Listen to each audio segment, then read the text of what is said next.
All right, y'all, peep game. So we are live. Well, kind of sort of live, but not really live. Y'all know what I mean. Anyway, I've always wanted to do this. I'm going to try to record a gameplay of me playing MTGA. Now, the decks I use could be any one of these decks. As a matter of fact, I got some decks inspired by the likes of CGB. I think that was Legend VD. A couple Power Dragons, which y'all recognize. Couple of brews based on stuff that I like. Matter of fact, that's what we're gonna play. We're gonna play a couple alchemy games. That's the one alchemy play. Now this is a new here. Oop, I don't went too far. Now this is gonna be a that's the one alchemy. I say Bushido Boros, but it's really Boros equipment. Now I don't have enough wild cards to play Velocmus. What's his name? Lorehold the Dragon. You know, I don't have enough wild cards to play all that in that strategy. Even though I want to have fun with that. But anyway, Hoth Halifax. Alright, bet. I'm playing with Nahiri. So strategy here is simple. Equipment weapons gives me much more versatility. I can summon it, stack it to protect it from board wipes. I can equip it with Nahiri. It'll do a lot. This is a keep. We're gonna go ahead and keep this.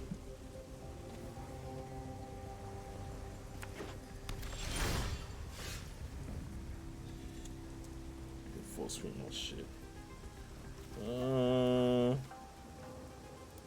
Nothing. Yo. Oh, I got a fireblade charge. I ain't even peep.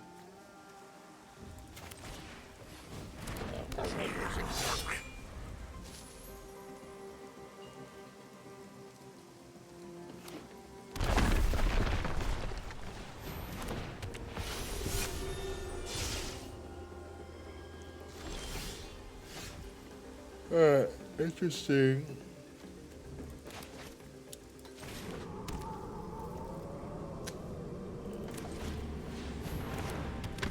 Go to Smith. Hopefully I'm getting an artifact. Ah, there we go.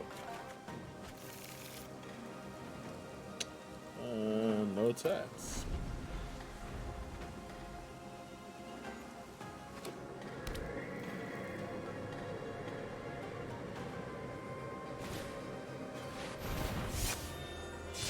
I'm definitely losing this one. I'm still gonna let it ride. Surprisingly, no play.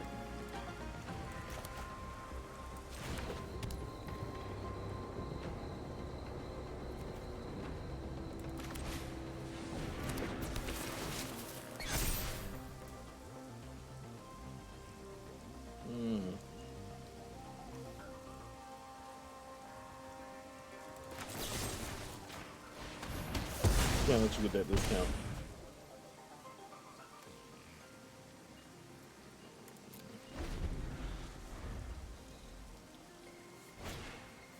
Yeah, I knew that was coming. Fucking Righteous Valkyrie. And he's so fucking huge. Now imagine if they were able to save mana. Now, that's a 4/6. If I look at Nahiri's ability, deals damage equal to twice the number of warriors and equipment. I have warrior equipment. So that's 4 damage. So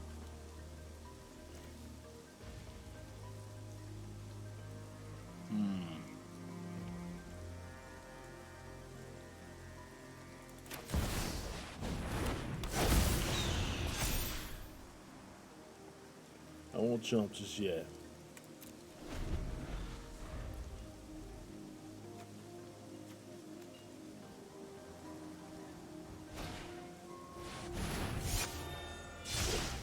God. Alright, he's back up to 20. Let's check out this war of attrition with me. Alright, so here's what I'm gonna do. I'm gonna drop Nahiri here.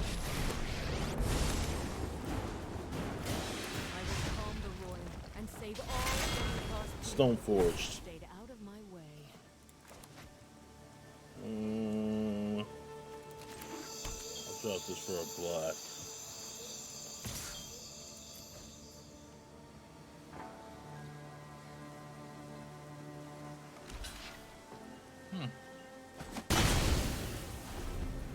I didn't think they was gonna do it.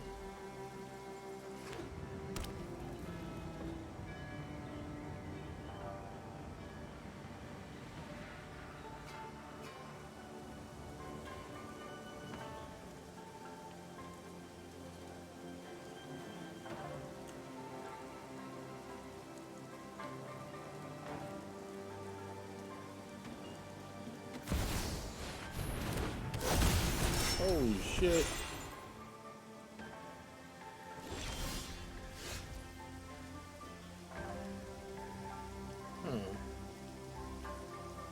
Okay. Let's see. Flying double team champions of terror into the field. Get a boom when you cast your next speech spell. Please enter the battlefield with your choice of a 1/1 counter, flying, or life leap. What the fuck? Okay, I gotta get rid of that bad boy. Okay.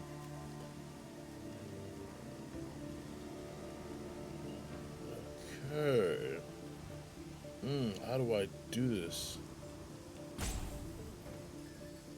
Alright, first let me attach you onto Fireblade.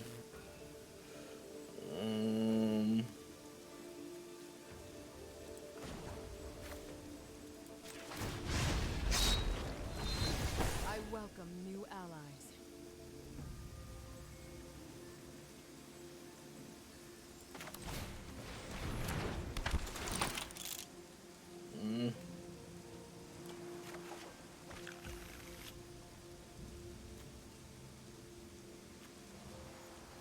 Bring it out.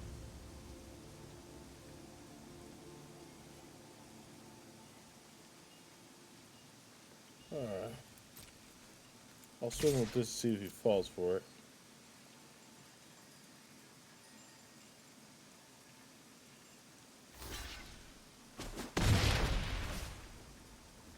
Nope. No dice. Any gain 1 life.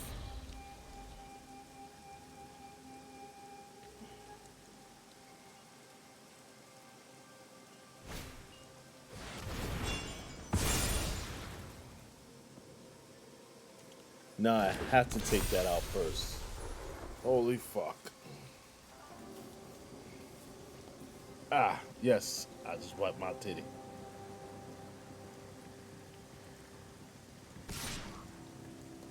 Alright, Nahiri'S dead. Good thing I have another one in my hand.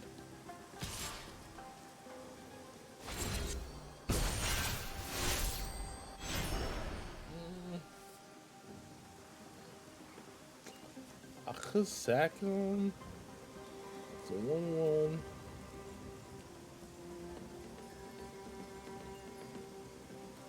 Nano blocks. Perhaps I was too harsh.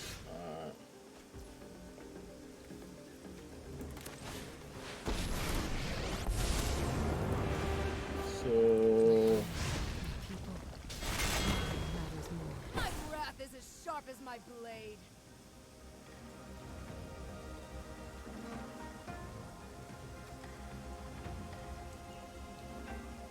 alright.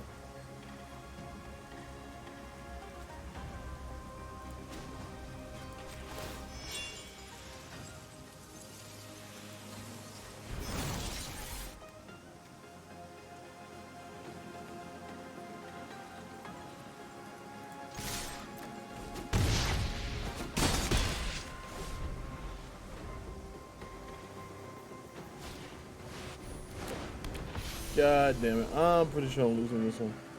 See, I always loved the equipment concept. So I was hoping to make this work. But it's just looking wrong. Less and less realistic. Oh, monocolored. Yeah, but I can exile it. I don't have to worry about Lisa's ability triggering in that case.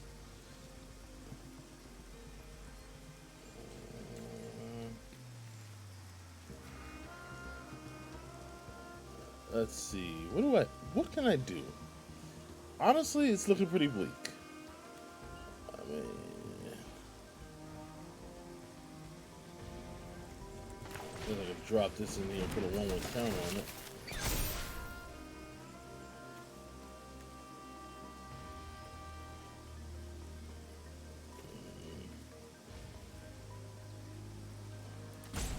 But I'd sooner attach it to the Fireblade Charger. At least give it a fighting chance.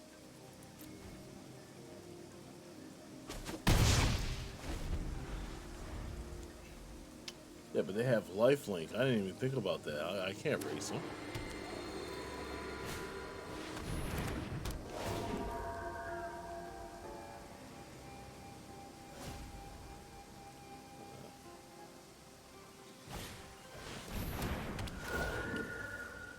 Most busted deck ever.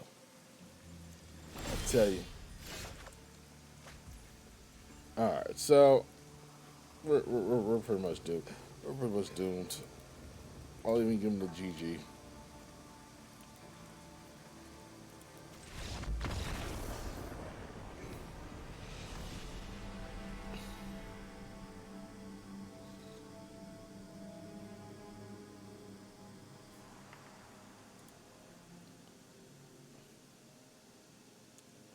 Alright, so as soon as I learn to cut and splice and dice, I'm gonna get to it. But alright, y'all saw that. So let's take a look at the deck. I'm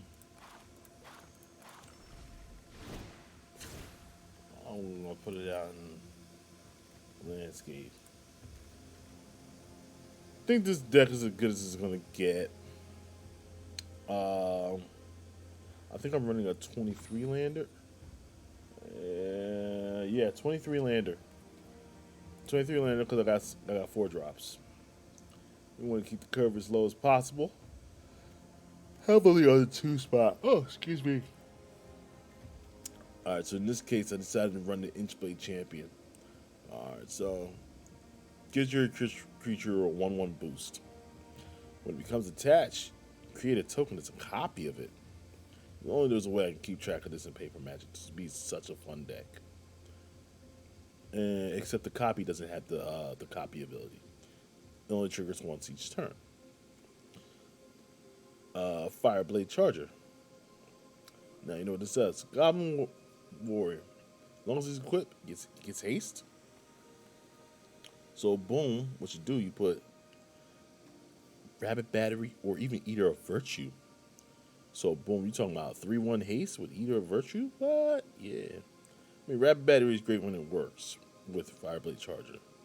But ideally, Eater of Virtue on that 3/1 haste, and if it dies, that's 3 damage to any target. Got yourself a lightning bolt. Rabbit Battery. 1/1 haste that gives a creature a 1/1 haste. That 1/1 boost is way more valuable than anything. The haste is just icing on the cake. And of course, Eater of Virtue. Whenever equipped creature dies, exile it. Now check this out. It gets a 2/0 boost.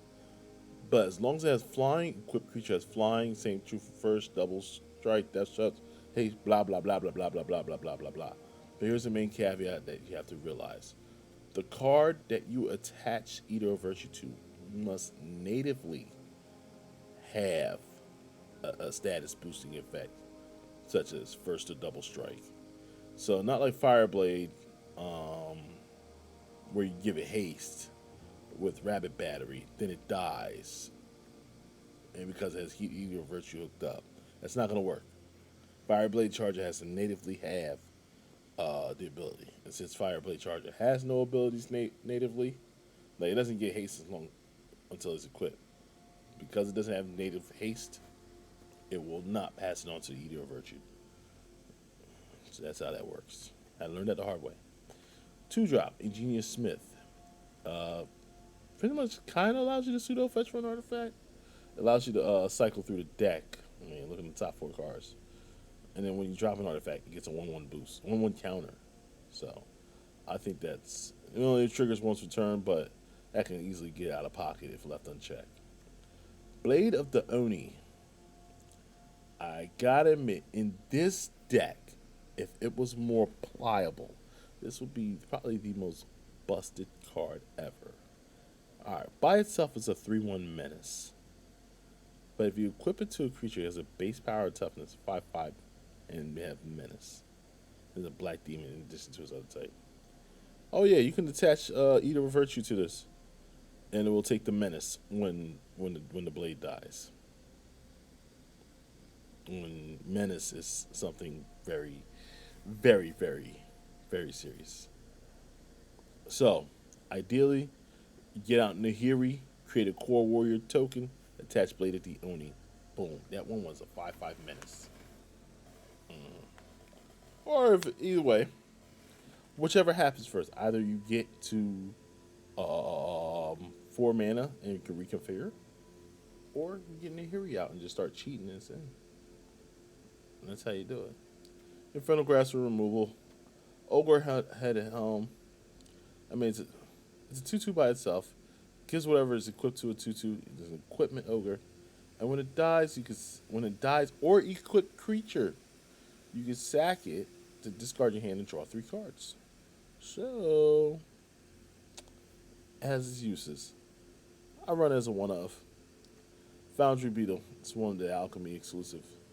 First strike gives the equipped creature first strike.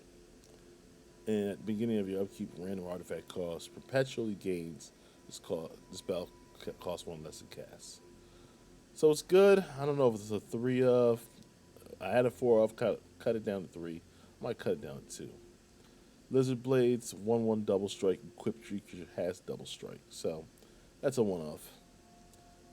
If it boosted, if it gave me a 1/1 boost, that would have probably been a 4 of easily. Because its reconfigure cost is only 2. Vanishing Verse. I had this as a 1 of. I probably want to squeeze in more. Bronze Plate Boar. Now this, very underrated. Not many people look. It's a 3/2 trample, gives the equipped creature a 3/2 trample. Reconfigure cost is a bit high, but again with Nahiri, I'm gonna create a 1/1 core and just attach it. Now I got a 4/3 trample. You know what I'm saying? The only thing, I wish I could put haste on more of my warriors, but you can't have your cake and eat it. Forgeborn Phoenix. Now, I'm not gonna lie, this card I'm not too impressed with. It's a 2/2 flyer. Equipped creature only gets flying. But when this or the equipped creature dies, it perpetually gains when an equipped creature you control deals combat damage to a player or planeswalker. Return this card from your graveyard to battlefield tap. Obviously, this won't work too well for tokens. Because, once they die, that is it. And then for that to come back, an equipped creature has to hit your opponent. Which is what this deck focuses on, but usually when you have to go through that many steps just to inflict damage to trigger an ability, the opponent tends to take notice and makes it very difficult. But like I said, because this is the core of the deck, it's about equipping and attacking. It might not be so hard. Bank Job. It looked good on paper, but in practice, it's probably not suited for this deck. At the beginning of your upkeep, exile the bottom creature card of your library. You may cast that card this turn. At the beginning of the next end step, the card is still exiled. Put it in your graveyard and create a treasure token. Okay, that makes sense, but no. And of course, 4 Nahiri'S. From a land base, I got a little bit of everything. Cave of the Frost Dragon. I do want a Ganjo, some plains, 1 hive, a couple swamps, 1 den, a couple mountains, Sokentan, Bright Climb, Shattered Sanctum, Blight Step, Hornet Ridge, Needleverse, Sundown Pass. Done a little bit of everything. Yeah, that's my deck. Yeah, so give it a whirl. Maybe you guys will like it. Anyway, I'm up to 20 minutes, so I'm about to stop it here. Guys, I hope you enjoyed it. Like, subscribe, comment about this one. Pretty, please. Thank you.